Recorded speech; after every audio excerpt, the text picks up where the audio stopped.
இயேசு கிறிஸ்துவின் இனிதான நாமத்தில் இன்றைய ஆவிக்குரிய சிந்தனைக்கு உங்களை அன்புடன் வரவேற்கின்றோம். இப்போதும் ஒரு பாடலுக்கு பின்பு உங்கள் சிந்தையை தெளிவிக்கும் ஆவிக்குரிய செய்தியை கேட்கலாம்.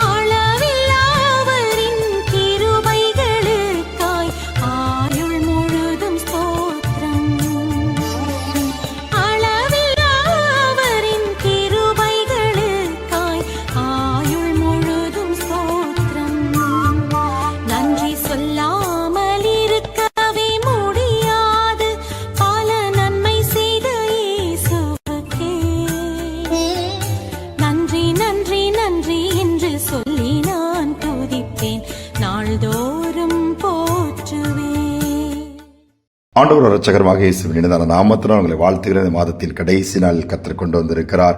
6 மாதங்கள் இந்த வருடத்திலே முடிய போகிறத யோசித்து பாருங்கள். கர்த்தர் இம்மட்டும் பாதுகாத்து பராமரித்து நடத்தினாரே. இந்த நாள் நம்முடைய ஆவிக்குரிய சிந்தனைக்காக லூக்கா எழுதின சுவிசேஷம் 17ஆம் அதிகாரம் 17-18 வசனங்களை நான் வாசிக்கிறேன். அப்பொழுது இயேசு, சுத்தமானவர்கள் 10 பேர் அல்லவா, மற்ற 9 பேர் எங்கே? தேவனை மகிமைப்படுத்துகிறதற்கு இந்த அந்நியனே ஒழிய மற்றொருவனும் திரும்பி வர காணுமே என்று சொல்லி அவனை நோக்கி, நீ எழுந்து போ, உன் விசுவாசம் அவனை ரட்சித்தது என்றார். 10 குஷ்டரோகிகள் இயேசுவிடம் வருகிறார்கள் சுகத்தை பெற்றுக் கொள்வதற்கு. இயேசு அவர்களை அனுப்பி வைக்கிறார். நீங்கள் போய் ஆசாரியர்களுக்கு காண்பீங்கள் சொல்வது போகிற வழியில சுகத்தை பெற்றுக் கொள்கிறார்கள். ஆனால் திரும்பி வந்து நன்றி சொல்றது ஒரே ஒருத்தன் தான். வேதம் சொல்லுகிறது அவன் ஒரு சமாரியனா இருந்தான். ஆண்டவர் என்ன பண்ணுகிறார்? எப்பா நீ வந்துட்டேப்பா, ரொம்ப சந்தோஷப்பான்னு சொல்லி அனுப்பல. மற்ற 9 பேரை கூட கேட்கிறார், அவங்க எங்க, என்ன ஆச்சுண்டே. ஆண்டவர் எதிர்பார்க்கிறது என்ன? திரும்ப வந்து ஒரு வார்த்தை. இன்னைக்கு நாமெல்லாம் என்ன பண்றோம், ஒரு நல்ல ஒருத்தருக்கு உதவி செஞ்சா தேங்க்ஸ் கூட சொல்லாம நன்றி இல்லாம போயிட்டான் பாரு அப்படின்னு சொல்லி நம்ம மனசுக்குள்ளேயா திட்டிடுவோம். சில நேரம் யோசித்து பாருங்க, சிலவங்க நேரிலே கேட்டுருவாங்க. ஆனா ஆண்டவர் செய்த நன்மைகள் எவ்வளவு. இந்த 6 மாசம் கொடுத்திருக்கிறாரு. இன்னைக்கு காலையில எழுந்து, ஆண்டவரே இந்த மாதத்தின் கடைசி நாளை பார்க்க கொடுத்தீங்க, நமக்கு ஸ்தோத்திரம் எத்தனை பேர் சொல்றோம்? ரொம்ப குறைவு தான். ஐயோ இந்த நாள் என்ன பிரச்சனை ஆக போதோ, என்ன பாடு வரப்போதோ, இப்படித்தான் புலம்புகிறோமே ஒழிய இதுவரை நடத்தினாரே, இதுவரை சுகத்தை கொடுத்திருக்கிறாரே, இதுவரை ஜீவனோடு வைத்திருக்கிறாரே என்று நன்றி சொல்வது ரொம்ப குறைவு தான். ஆண்டவர் என்ன எதிர்பார்க்கிறார்? வரும்போது, இன்னைக்கு நடத்துனீங்களப்பா, நமக்கு ஸ்தோத்திரம். இன்னைக்கு பத்திரமா வீட்டுக்கு வேலைக்கு போயிட்டு வர திரும்பி வர வச்சிங்களா, ஸ்தோத்திரம். இந்த மாதம் சம்பளம் வாங்க வச்சிங்களப்பா, அதுக்கு ஸ்தோத்திரம். அல்லது இந்த மாதம் முழுவதும் தடையின்றி அல்லது பலவீனெல்லாம் வந்து லீவு போடாதபடி கர்த்தர் காத்தீங்களே சொல்லி நன்றி சொல்லி பாருங்களா. தொடர்ந்து நன்மைகள் தொடர்வதை பார்க்க முடியும். 10 பேர்ல ஒருத்தன் தான் வந்திருக்கிறார். அந்த ஒருவன் மட்டுமே ஆண்டவரை மகிமைப்படுத்தினான் சொல்லப்பட்டிருக்கிறது. இந்த நாள்ல நாம் ஆண்டவரை மகிமைப்படுத்த வேண்டும் என்று சொல்ல ஆண்டவர் எதிர்பார்க்கிறார்.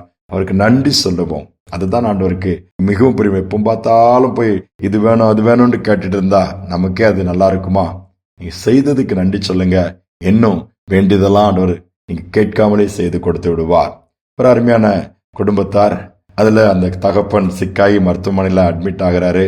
ஹார்ட் ப்ராப்ளம், பிளாக் இருக்குது, ஆன்ஜியோ பண்ணணுங்கிறாங்க. சரி பண்ணலான்னும் போது பண்ணி எடுத்து பிளாக் ரிமூவ் பண்ணி ஆபரேஷன் முடிஞ்சு நல்லபடியா பத்திரமா வீட்டுக்கு வந்துட்டாரு. நல்லா ரெஸ்ட் எடுங்க, அடுத்த ரிவ்யூக்கு வந்துட்டு 1 மந்த் கழிச்சு நீங்க வாங்க அப்படின்னு சொல்லி எல்லாம் அனுப்பி விடுறாங்க. கொஞ்ச நாள்ல ஒரு 15-20 டேஸ்ல நல்லா நார்மல் ஆகிறா நடக்கிறான்னு பண்ணும்போது அந்த சகோதரி ஒரு குழந்தை, குட்டி குழந்தை, நேரா டாடி ஹாஸ்பிட்டல் போகலாமா அப்படின்னு சொன்னா, எதுக்குமா ஹாஸ்பிட்டல் போனோம்? உங்க ரிவ்யூக்கு வரைக்கும் டேட் இருக்கலாம், இன்னும் ஒரு 10 நாள்கிட்ட இருக்குது, அதுக்கு அந்த டைம் போனா போதும், இப்போ போய் நம்ம எதுக்கு வேஸ்ட் ஆகல? என்ன இல்ல டேடி வாங்க டேடி, எனக்கு என்னமோ தோடுது, நீங்க சும்மா வாங்க என் கூட அப்படின்னு சொல்லிட்டு எனக்கு அந்த ஹாஸ்பிட்டல் பார்க்கணும்னு சொல்லிட்டு எதுக்கடா தொந்தரவு பண்றோன்னு அவரும் மெதுவாக புறப்பட்டு போறாரு. அப்படியே வீட்டுக்குள்ளேயே இருக்கிறோமா, அப்படியே போயிட்டு வரலாமட்டு போயிட்டு அந்த ஹாஸ்பிட்டல் போயிட்டு அப்படியே பார்த்துட்டு இருக்கும்போது அந்த டாக்டர் கிட்ட போயிட்டு இருக்கும்போது, நான் இப்போ வர சொல்லலையே, என்னதான் டேட் இருக்க, நீங்க ரிவ்யூக்கு வர அப்பதானே வரணும் அந்த டாக்டர் சொல்றாரு.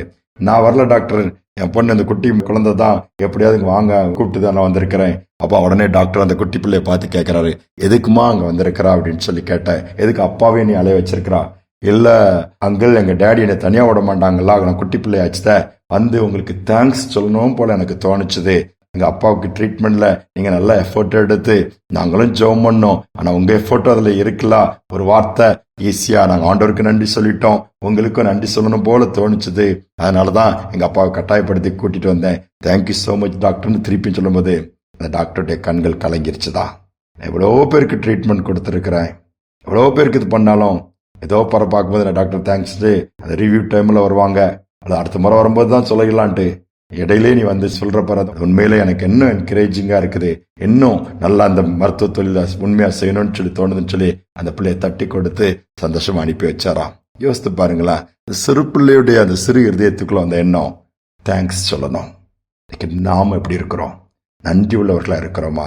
இல்லை சூழ்நிலை குறை சொல்லிட்டு இன்னும் நல்லா செஞ்சிருக்கலாம், அப்படி செஞ்சிருக்கலாம், அப்படி செஞ்சிருக்கலாம்னு சொல்லி இன்னும் வேற மாதிரி நினைத்து கொண்டிருக்கிறோமா? இல்லை, இந்த மாத கடைசியில கடந்து வந்த பாதை, கர்த்தர் செய்த நன்மைகள், பாராட்டின கிருபைகள் நம்ம இம்மட்டு உயிரோடு வைத்திருக்கிறாரே. எவ்வளோ பேர் மறித்து கொண்டிருக்கிறாங்க, எவ்வளோ யுத்தத்தில் அனாதையா அகதியா மாறிட்டு இருக்கிறாங்க, பஞ்சத்தில் தவிக்கிறாங்க, பட்டினியில் தவிக்கிறாங்க, எவ்வளோ காரியங்களை பார்க்குறோம். இந்த மாதத்தை தொடங்கினவங்க இன்னைக்கு இல்லையே. அநேகர் வாழ்க்கை முடிஞ்சிருச்சுது. அவர்களை காட்டிலும் நம் நீதிமான்கள் என்று சொல்லி அல்ல, கிருபை. அவர் பாராட்டின கிருபைக்காக நன்றி செலுத்தி ஜெபிப்போம். அன்பின் தகப்பனே, இந்த மாத கடைசி நாள் நம்முடைய சமூகத்தில் நன்றியுள்ள இதயத்தோடு வந்து நிற்கிறோம்ப்பா. நீர் பாராட்டின கிருபைகள், நம்முடைய இறக்கம், நீர் எங்களை நடத்தி வந்த பாதை எல்லாவற்றுக்கும் கொடாக்கொடி ஸ்தோத்திரம். இந்த மாத கடைசியில வந்திருக்கிறோம். ஒவ்வொரு நாளும் நீர் நடத்தினதற்காக, செய்த நன்மைகளுக்காக, பாதுகாத்ததற்காக, போஷித்ததற்காக, கொடுத்து வித்ததற்காக, பாராட்டின பெரிய காரியங்களுக்காக நன்றி செலுத்துகிறோம். தொடர்ந்து ஒவ்வொருவரையும் பலப்படுத்தும். நாளை புதிய வாரத்துக்குள் போகும்போது புதிய காரியத்தை செய்யும். தாழ்த்தி ஒப்புக் கொடுக்கிறோம். திதிக நம்மை ஏற்றுக்கொள்ளும் இயேசுவின் நாமத்தில் பிதாவே, ஆமேன், ஆமேன். நன்றி உள்ளவர்களாயிருப்போம். ஆண்டவருக்கு நன்றி செலுத்துவோம். நமக்கு நன்மை செய்களுக்கும் நன்றி சொல்லி அவர்களை உற்சாகப்படுத்துவோம். தொடர்ந்து நன்மைகளை நாம் பெற்றுக்கொள்வதற்கு அது ஏதுவாக இருக்கும். இந்த சிந்தனையோடு இந்த நாளை தொடருவோம். மீண்டுமாய் நாளை தினம் சந்திப்போம். உணவு உடை தினம் தந்து மகிழ்கின்றே, உண்மையான நண்பர்களை தருகின்றே. உணவு உடை தினம் தந்து மகிழ்கின்றே, உண்மையான நண்பர்களை தருகின்றே. நன்மையான ஈவுகள் நாள்தோறும் தருபவரே, நன்மையான ஈவுகள் நாள்தோறும் தருபவரே. நன்றி நன்றி நன்றி என்று துதிக்கிறே. நல்லவரே, உம் நன்மைகளை நினைக்கிறே. நன்றி ஐயா, நன்றி ஐயா, ஏசையா, நன்றி ஐயா.